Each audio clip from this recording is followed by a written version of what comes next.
Hello, my name is Rhea from Active Health Clinic, if you haven't seen me before.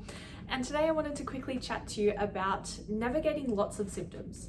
Now I know with the myriad of conditions that we work with here at Active Health Clinic that they tend to come with multiple symptoms. Some really severe and some and very frequent, and some less severe and less frequent, and all of the different variations of those two things in terms of frequency and severity. So in terms of navigating lots of symptoms, one of the first things is really being able to know your needs and following through with them. Now this will be things like structure and routine, and knowing your patterns, knowing your triggers, knowing your support strategies and your interventions, and making sure to figure out how to best prepare for your patterns and sort of forward plan around them. So one of the biggest things, you have probably seen most of my videos, the theme behind them is pacing. I'm a very big advocate for pacing because I do believe that it is the baseline to, the foundation to establishing our baseline, and the foundation to us really understanding our symptoms, our conditions, and how we can best manage those. And I do believe that that applies regardless of your diagnosis or diagnoses.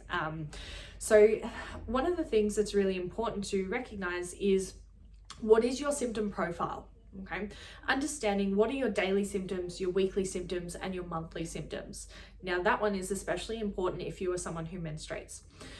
So understanding your symptom profile is really important because that helps give you an idea of what sort of pacing strategies and what sort of baseline you can set up day to day, week to week, and what sort of expectations actually match your body's capacity.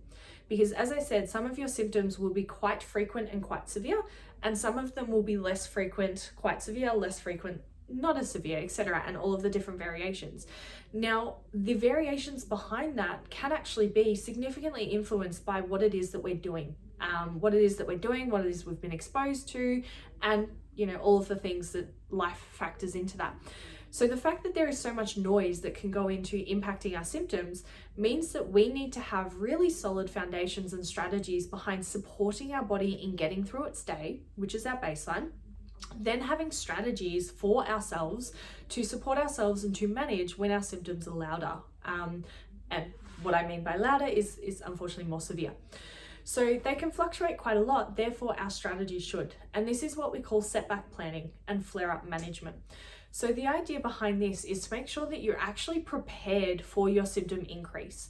And in being prepared means that you may know when it's coming, because there may be a trigger coming up, such as a big event, that you can forward plan around. So make sure that your body is best prepared for the event itself, and looking at what strategies can be done before, during, and after to support your body's exposure to said trigger and support your body's recovery from said trigger.